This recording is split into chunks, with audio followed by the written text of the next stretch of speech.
The mahogany dining table had never felt so much like a courtroom. I sat at one end, my hands folded neatly in my lap, while my husband Marcus occupied the chair to my right, though it might as well have been miles away given the distance I felt between us. Across from me sat his parents, Eleanor Whitman, with her perfectly coiffed silver hair and lips pursed in perpetual disapproval, and Harold Whitman, whose stern gray eyes had been sizing me up since the day Marcus first brought me home 6 years ago. This wasn't just any family dinner. This was what Eleanor had formally called a family meeting in her crisp, commanding voice over the phone 3 days prior. The kind of meeting that made my stomach churn with dread and my palms sweat despite the November chill seeping through the Victorian windows of their sprawling estate. "Rhea," Eleanor began, her voice cutting through the silence like a blade, "we need to discuss your situation." My situation. As if my career, my life, my identity could be reduced to something so clinical and dismissive. I was Rhea Merrick, yes, I'd kept my maiden name despite Eleanor's protests, a senior marketing director at Morrison & Associates, one of the most prestigious advertising firms in the city. At 32, I earned more in a year than most people saw in 5, and I'd clawed my way up from an entry-level position through sheer determination and talent. But to the Whitmans, I would always be the girl from the wrong side of town who'd somehow ensnared their precious son. "I'm not sure what you mean," I replied carefully, though I had a sinking feeling I knew exactly where this conversation was heading. Harold cleared his throat, the sound rumbling through his chest like distant thunder. "What my wife means, Rhea, is that it's time we address the elephant in the room. Your income." There it was. The elephant. My success, my hard-earned salary that had become a source of tension ever since I'd received my latest promotion 6 months ago. The promotion that had pushed my annual salary well into 6 figures, making me the primary breadwinner in my marriage with Marcus. Marcus has explained the family's current financial challenges, Eleanor continued, dabbing at the corners of her mouth with the linen napkin despite not having touched her food. "And we've come to a decision." I glanced at Marcus, searching his face for some sign of support, some indication that he would stand by me. Instead, I found him staring at his plate, his jaw tight with what I hoped was discomfort rather than resolve. "What kind of decision?" I asked, though my voice came out smaller than I intended. Eleanor leaned back in her chair, assuming the posture of someone delivering a verdict. "Given that you're family now, and family supports family, we believe it's only fair that you contribute half of your salary to the household fund." The words hit me like a physical blow. Half my salary.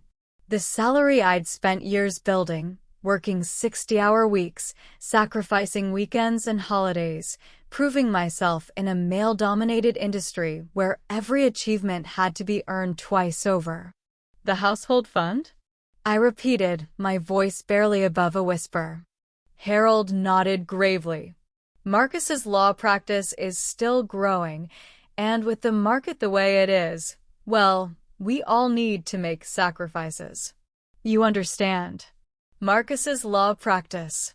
The one his parents had bankrolled from day one, setting him up in a prestigious downtown office with clients handed to him through family connections. The practice that had been hemorrhaging money for 3 years, while he played golf twice a week and took long lunches with his college fraternity brothers. And what exactly would this household fund cover?" I asked, finding my voice again. "The mortgage on your home, of course," Eleanor replied as if it were obvious.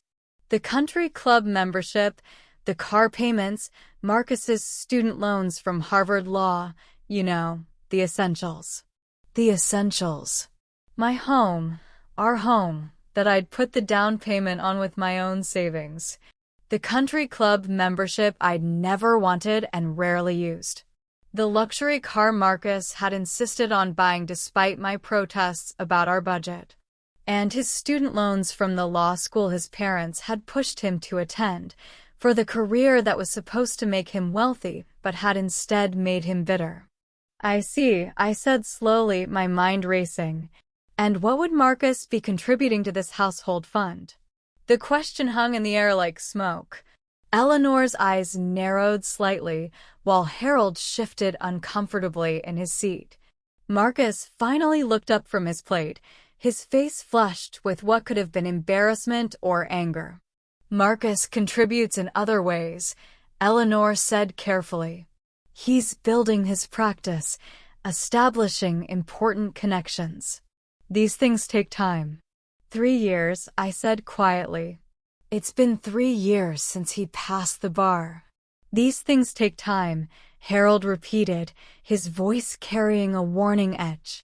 I nodded slowly, a strange calm settling over me. And how long would you expect me to contribute half my salary to support Marcus's establishment period? Well, Eleanor exchanged a glance with her husband. We were thinking this could be a permanent arrangement. After all, marriage is about sharing everything, isn't it? Permanent.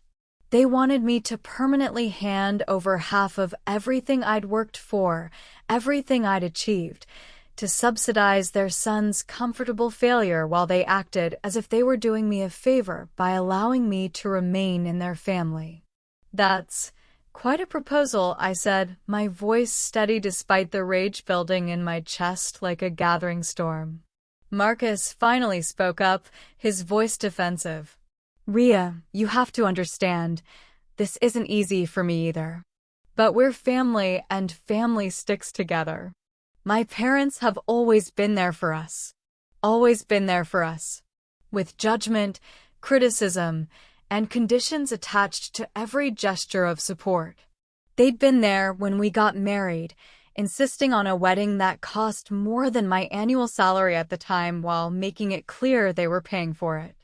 They'd been there when we bought our house, steering us toward the neighborhood they approved of with its astronomical property taxes.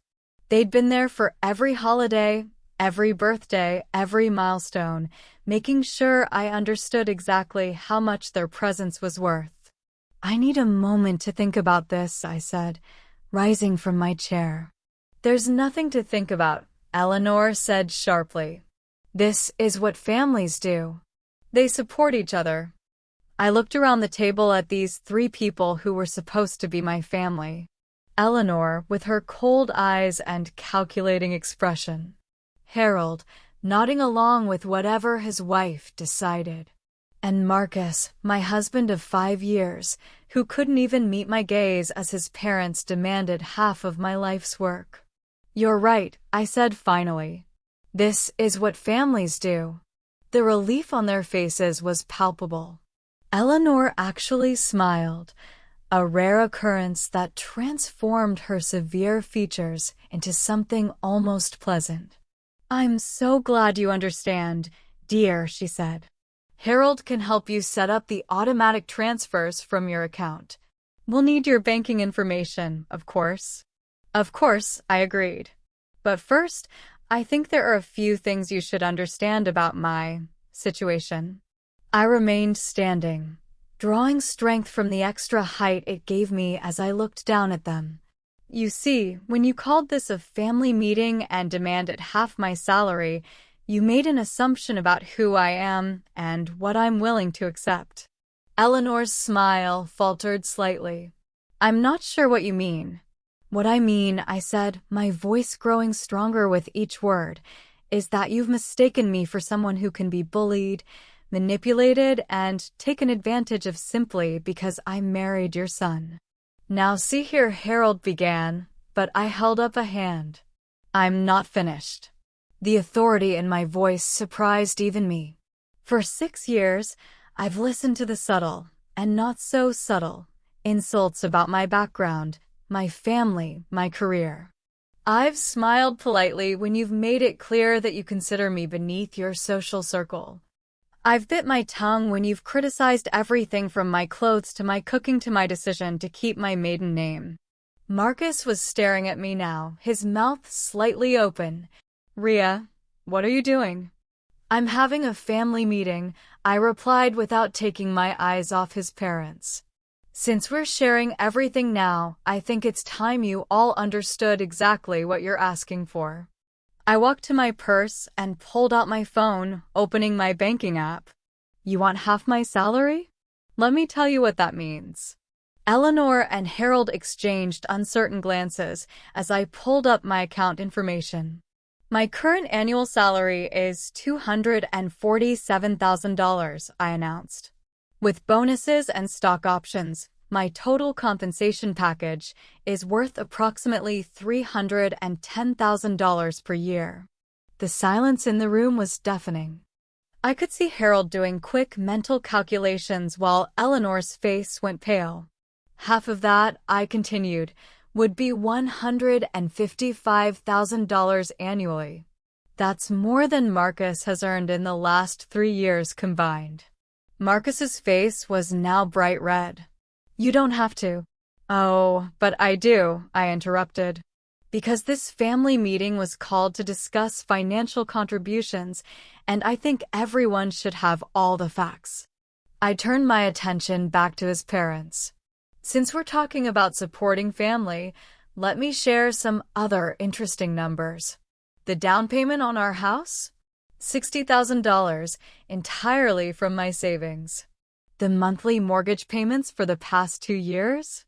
Covered by me, since Marcus's practice hasn't been profitable. The country club membership you're so concerned about? I've been paying the $500 monthly fee even though I've used it exactly 3 times.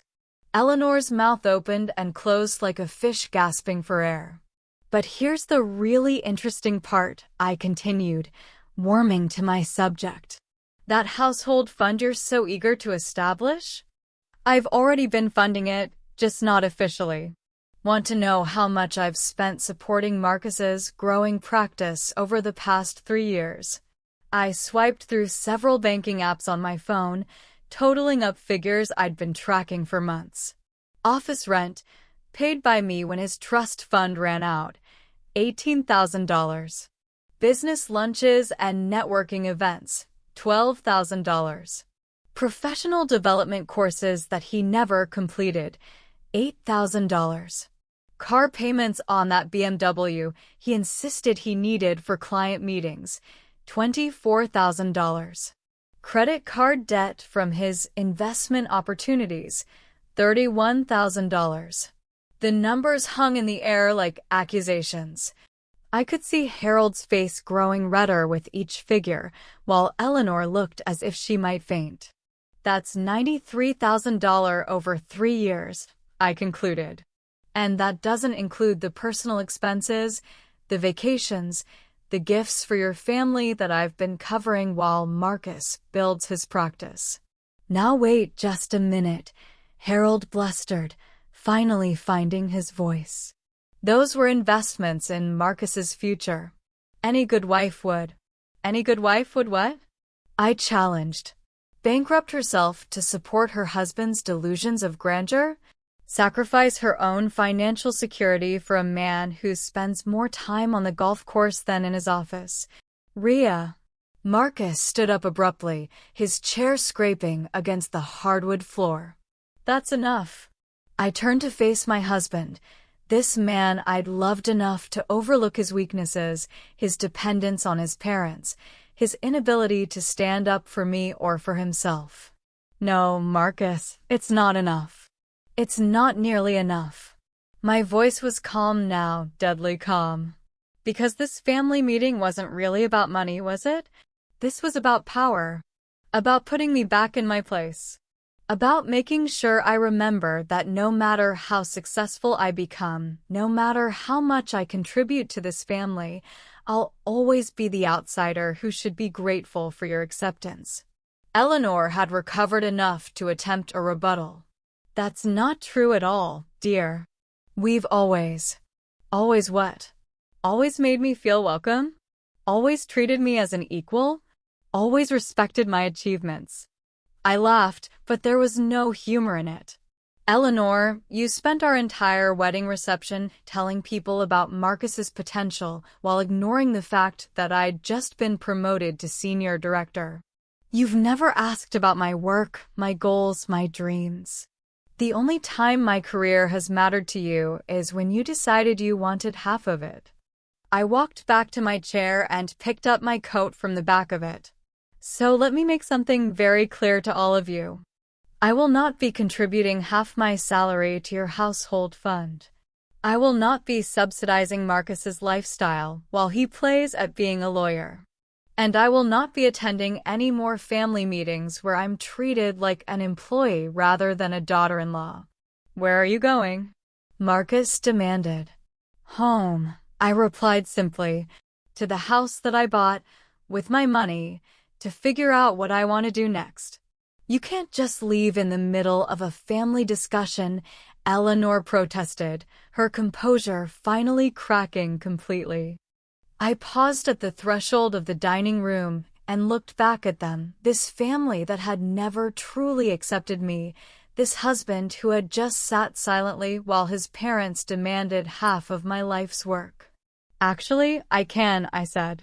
Because here's the thing about family meetings. They require family members who respect each other. And respect is earned, not demanded. As I walked toward the front door, I could hear Eleanor's voice rising in panic behind me. Harold, do something. She can't just. Marcus, go after her. But Marcus didn't follow me. He never did. I sat in my car for a long moment in the Whitman's circular driveway, my hands shaking as the adrenaline began to wear off. Through the tall windows of the house, I could see their silhouettes gesticulating wildly in what appeared to be a heated argument.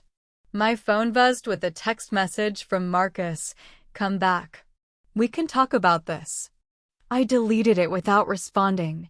The drive home gave me time to really think about what had just happened. For years, I'd been slowly losing myself in the Whitman family dynamic, allowing their subtle manipulations and criticisms to chip away at my confidence and self-worth. I'd convinced myself that love meant compromise, that marriage meant sacrifice, that family meant enduring whatever was thrown at you. But tonight had been different. Tonight, they'd overplayed their hand. They'd assumed that I would roll over and accept their demands because I always had before. They'd counted on my desire to keep the peace, to maintain harmony, to be the good wife and daughter-in-law. Instead, they'd given me clarity. My house, my beautiful mortgage-burdened house that I'd bought despite Eleanor's complaints about the neighborhood, felt like a sanctuary when I walked through the front door. I poured myself a glass of wine and sat in my living room, surrounded by the furniture I'd chosen, the art I'd collected, the life I'd built largely on my own. My phone rang. Marcus. Rhea, you have to come back. My parents are upset, and we need to figure this out. There's nothing to figure out, Marcus, I said calmly. I'm not giving them half my salary. That's not a negotiation. But they're family, he protested.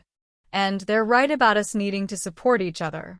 Support goes both ways, I reminded him. What exactly have you been supporting lately? The silence stretched between us. I'm trying to build something, he said finally. For 3 years, you've been trying. How much longer am I supposed to wait? How much more of my money am I supposed to invest in your potential? It's not about the money. Tonight it was entirely about the money. Your parents called a family meeting specifically to demand half of my income. If it's not about the money, then what is it about? Another silence. Then, are you coming home tonight? Home. This house was home. The Whitman estate was just a stage where I'd been playing a role for too long. I am home, I said softly. The question is whether you're coming here. My parents expect. I don't care what your parents expect, Marcus. I care what you choose. The line went quiet for so long I thought he'd hung up. "I need time to think," he said finally. "Take all the time you need," I replied. "But understand that I won't be changing my mind. And I won't be apologizing for standing up for myself." After I hung up, I opened my laptop and began doing something I should have done years ago. I started calculating exactly how much money I'd poured into Marcus's dreams and the Whitman family's expectations. The numbers were staggering. Over the course of our marriage, I'd essentially funded their lifestyle while sacrificing my own financial goals. But more than that, I'd sacrificed my self-respect. My phone buzzed with messages throughout the evening. Eleanor, demanding that I reconsider my selfish decision. Harold, attempting to explain the family obligation I was shirking. Marcus, alternating between pleading and anger. I ignored them all. Instead, I called my sister Sarah, who'd been warning me about the Whitmans since day one. "They what?" she screeched when I told her about the family meeting. "Rhea, please tell me you told them exactly where they could shove their household fund."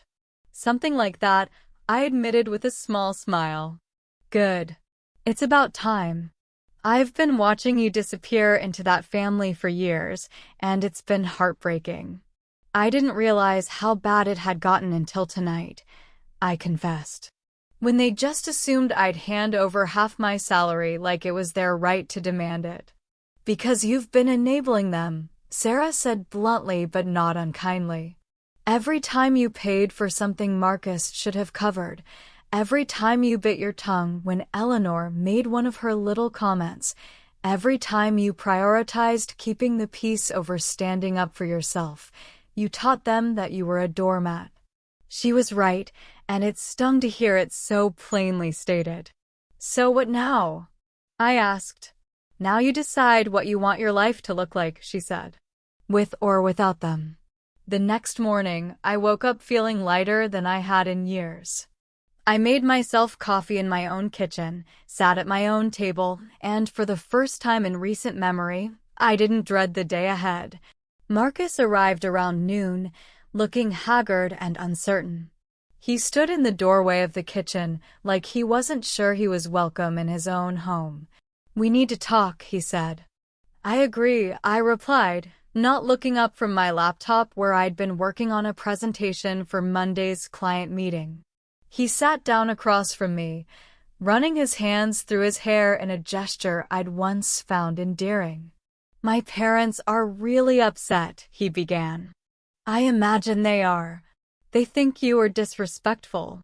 I looked up at him then, studying this man I'd married. "Marcus, do you think I was disrespectful?" He was quiet for a long moment. I think you were angry." "I was furious," I corrected. "There's a difference.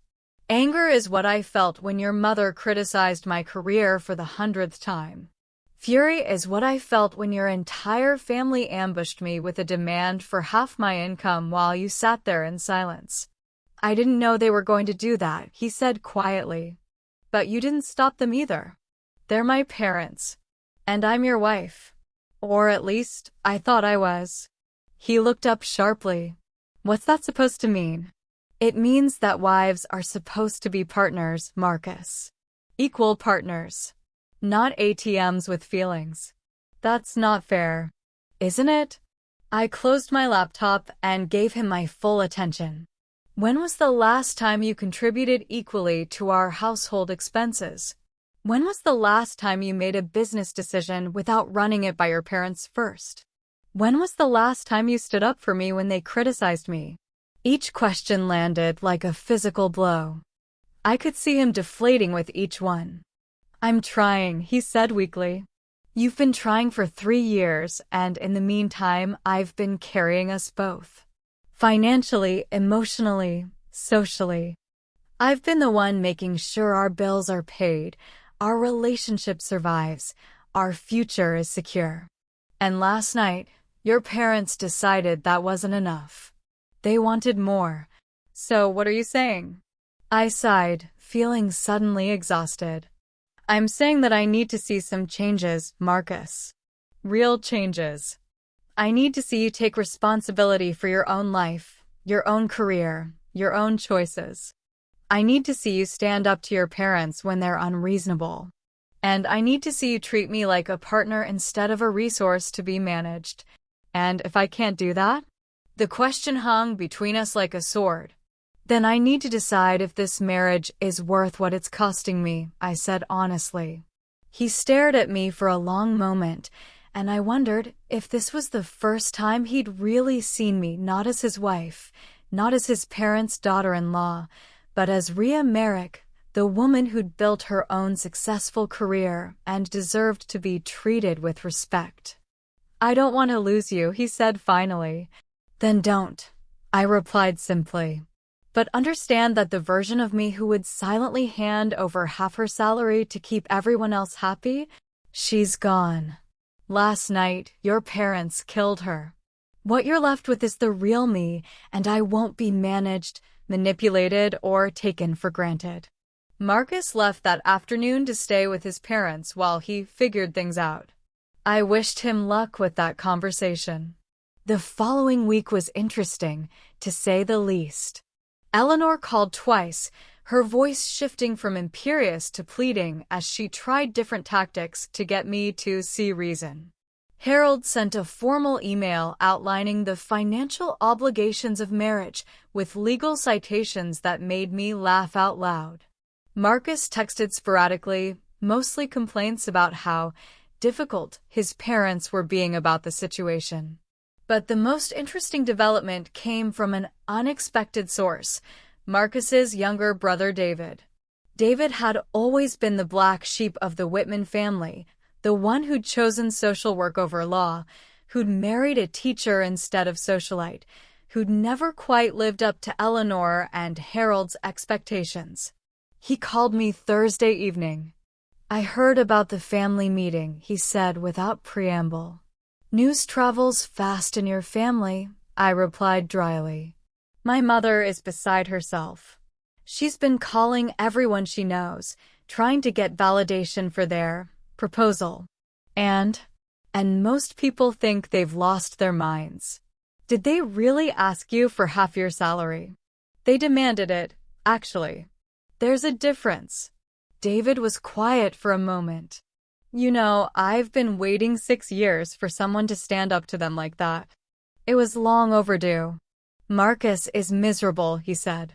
He's been staying in his old room, and my parents have been, well, let's just say they're not handling this well. That's unfortunate. Is it over? Your marriage. I considered the question carefully. That depends on whether Marcus is willing to grow up and become the partner I need him to be. And if he's not, then yes, it's over. David sighed. For what it's worth, I think you're doing the right thing. My parents have been controlling everyone in this family for decades, and it's about time someone called them on it. Thank you for saying that. Keep standing your ground, Rhea. Some of us are rooting for you. By the end of the second week, I'd made my decision. Whether Marcus came home or not, whether he chose me or his parents, whether our marriage survived or not, I was done being anyone's financial safety net. I opened my own bank account, transferred my direct deposit, and began the process of separating my finances completely from Marcus's. I also did something else. I started looking into what a divorce would look like. The numbers were enlightening. Given that I'd been the primary earner throughout our marriage, and that I could document Marcus's financial dependence, I would likely keep the house and most of our shared assets. The prenup his parents had insisted on, designed to protect the Whitman family wealth, would actually work in my favor since it limited Marcus's claim to my income and assets.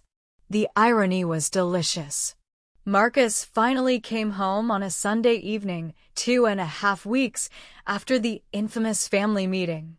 He looked different somehow, thinner, older, worn down by whatever battles he'd been fighting with his parents. I want to try, he said as he stood in our living room, his hands shoved deep in his pockets. I want to make this work. What does that mean exactly? I asked. It means I told my parents that you were right, that their demand was unreasonable and unfair. It means I'm going to start pulling my weight financially, even if it means taking a job outside my practice. And I'm going to start seeing a therapist to work on, well, on standing up for myself. For us.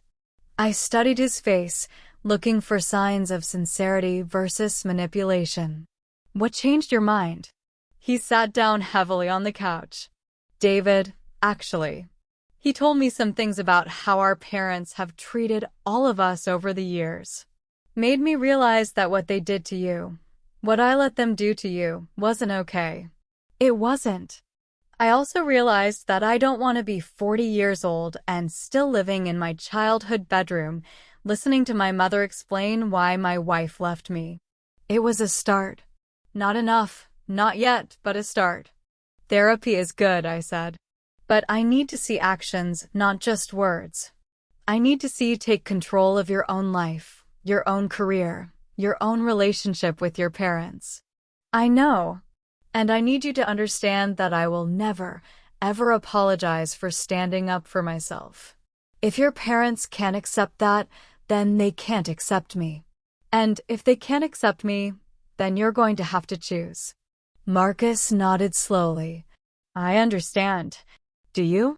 Because this isn't just about money, Marcus. This is about respect. It's about partnership. It's about building a life together instead of me funding your life while you figure out what you want to be when you grow up.